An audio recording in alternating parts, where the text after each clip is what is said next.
Hey guys, welcome back to my YouTube channel और बढ़ते हैं एक न्यू पॉइंट के साथ। तो आज का हमारा पॉइंट है यूज रेफ हुक्स, जो कि प्रोवाइड करता है रिएक्ट जेएस। तो यूज रेफ हुक्स क्या है, कैसे काम करता है, कैसे रिएक्ट में यूज होता है, तो ये सब पॉइंट्स आज वाली क्लास में हम कवर करने वाले हैं। तो बने रहिए मेरे साथ और मैं हूं आपका केवल मकवाना और आज का लेक्चर स्टार्ट करते हैं। Let get started.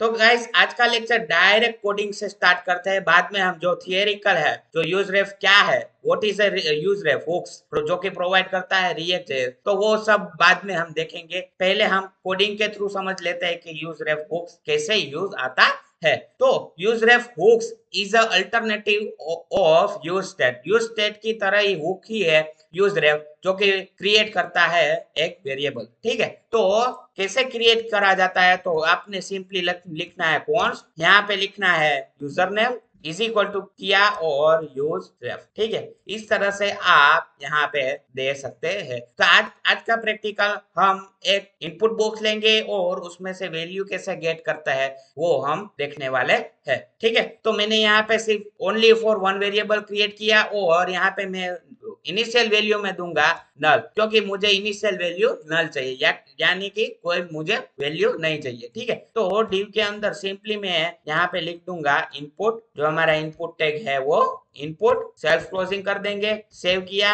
और यहाँ पे लिख देंगे टाइप हम डिफाइन करेंगे, तो जो कि हमें चाहिए टेक्स्ट। ओके, और प्लेस होल्डर रखेंगे यूजर नेम, सेव किया और ब्राउजर में देखेंगे तो हमारा जो इनपुट बॉक्स है वो यहाँ पे क्रिएट हो चुका है और एक बटन भी हम बना लेंगे। ठीक है, बटन नहीं बनाना है तो सिर्फ यूज इफेक्ट में हम प्रिंट करा के भी देख लेंगे। ठीक है, तो यहाँ पे हम सिर्फ इनपुट बॉक्स क्रिएट किया, यहाँ पे इनपुट इनपुट बॉक्स आ गया, रिफ्रेश करेंगे तो यहाँ ये हमारा इनपुट बॉक्स यहाँ पे डिस्प्ले हो रहा है। ठीक है, तो आपने यूज रेफ की जो कोई वैल्यू हैंडल करनी है, इनपुट बॉक्स से लेके आपने कहीं पे यूज करनी है, तो इनपुट बॉक्स है यानी कि जो डोम एलिमेंट है, इनपुट बॉक्स हो गया, ड्रॉप डाउन लिस्ट हो गया, टेक्स्ट एरिया हो गया, तो उसकी वैल्यू आपने हैंडल करनी है तो आपने कंपलसरी देना होगा रेफ, जो कि हुक में जो रेफ है वो एक प्रकार का प्रॉप्स है, वो यहाँ पे आपने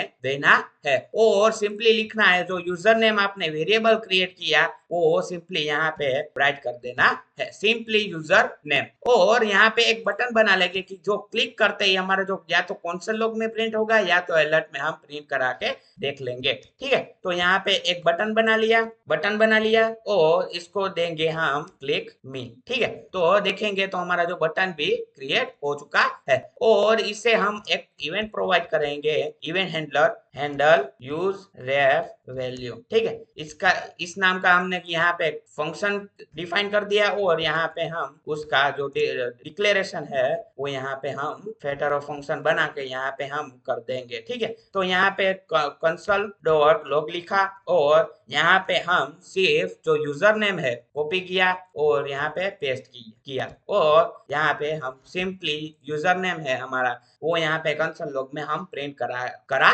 देंगे। ठीक है, तो यहाँ रिफ्रेश किया और इंस्पेक्ट एलिमेंट किया, जो हमारा नल है मींस एम्प्टी है, तो यहाँ पे हमें कोई वैल्यू दिखाई नहीं दे रही। जैसे ही मैं यहाँ पे लिखूंगा सिंपली टैग विथ केवल, सिंपली लिखा, जैसे ही मैं क्लिक करूंगा तो हमारा जो कंसोल लॉग में जो हमारा डेटा है वो यहाँ पे प्रिंट होगा, बट उससे हमें जो वैल्यू है, करंट वैल्यू है, वो हमने गेट नहीं की है, सीधा ही हमने जो उसका यूजर नेम का ऑब्जेक्ट है वो यहाँ पे हमने प्रिंट करा लिया है। तो आप ऑब्जेक्ट को एक्सपांड करोगे तो हमें चाहिए करंट के अंदर जो वैल्यू है वो हमें प्रिंट करके हमें दीजिए। ठीक है, तो यहाँ पे हमें स्पेसिफाई करना पड़ेगा कि यूजर नेम का जो करंट है उसकी हमें वैल्यू चाहिए। ठीक है, तो यहाँ पे सिर्फ लिखना है user name dot current dot value, जो कि हमें प्रोवाइड करता है कि जो हमें इनपुट बॉक्स में जो भी लिखेंगे राइट करेंगे वो हमें अपनी जो ऑन क्लिक की इवेंट है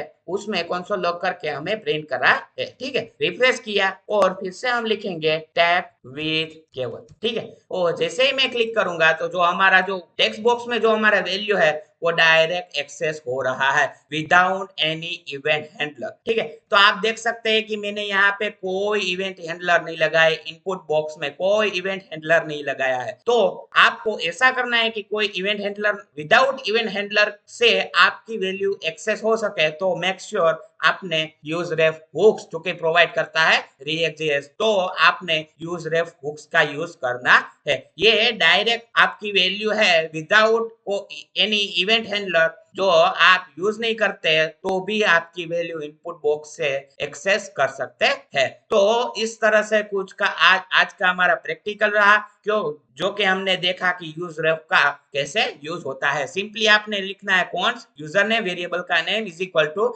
यूज रेफ, और जो राउंड ब्रेसेस है उसमें आपने देना है इनिशियल वैल्यू। इनिशियल वैल्यू यहाँ पे भी डिफाइन कर सकते हैं, या तो आप कोई एक वेरिएबल बना के यहाँ पे भी यूज कर सकते हैं। और यहाँ पे जो आपने डोम एलिमेंट है उसकी वैल्यू आपने एक्सेस करनी है, तो मेक श्योर आपने देना है रेफ प्रोप्स जो कि प्रोवाइड करता है यूज रेफ, डायरेक्टली एक्सेस करेगा विदाउट एनी इवेंट हैंडलर। ठीक है, तो यहाँ पे हमने इस तरह का जो हमने प्रैक्टिकल आज का है वो यहाँ पे कवर कर लिया है। तो हम थियरी पोर्शन देख लेते हैं कि यूज रेफ क्या है। ठीक है, तो थियरी पोर्शन में what is a useRef. Use रेफ क्या है? UseRef is similar to useState. मैंने पहले ही बताया कि इस यूज स्टेट की अल्टरनेटिव या तो आप सिमिलर कह सकते हैं यूज रेफ को। It is also used to store value और data, but use state is re-render when state is changed or update,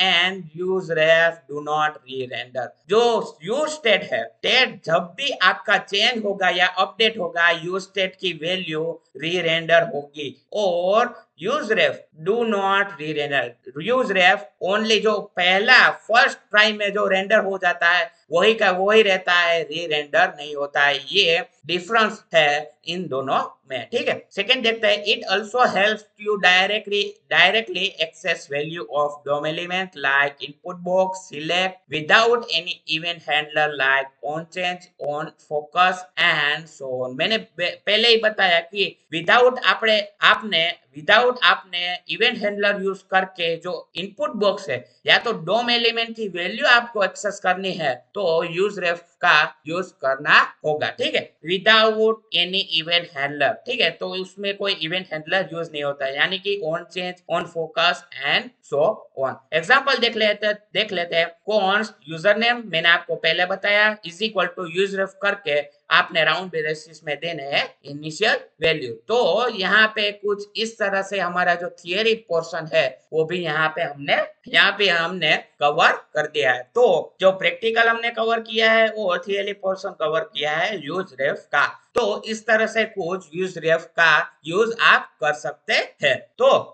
तो लास्ट में मैं आपको बताना चाहता हूं कि अभी तक आपने मेरे चैनल को सब्सक्राइब नहीं किया है तो प्लीज जाके सब्सक्राइब कीजिए, लाइक कीजिए, शेयर कीजिए और कमेंट सेक्शन में कमेंट कीजिए। और मेरा जो टारगेट है 500 सब्सक्राइबर करने का, वो अचीव करने में मुझे हेल्प कीजिए। ठीक है, और जो आप Next.js में स्विच होना चाहते हैं, जो रिएक्ट का अल्टरनेटिव है, या तो आप क्लाइंट साइड और सर्वर साइड की प्रोग्रामिंग करके आप कोई एप्लीकेशन बिल्ड करना चाहते हैं, तो वो है Next.js। और Next.js की अपकमिंग सीरीज आने वाली है हमारे यूट्यूब चैनल पे, तो उसे भी आप चेकआउट कर सकते हैं। तो लास्ट में मैं फिर से बता रहा हूँ कि अभी तक आपने मेरे चैनल को सब्सक्राइब नहीं किया है तो प्लीज जाके सब्सक्राइब कीजिए, लाइक कीजिए, शेयर कीजिए और कमेंट सेक्शन में कमेंट कीजिए। तो मिलते हैं नेक्स्ट वीडियो में, तब तक के लिए गुड बाय।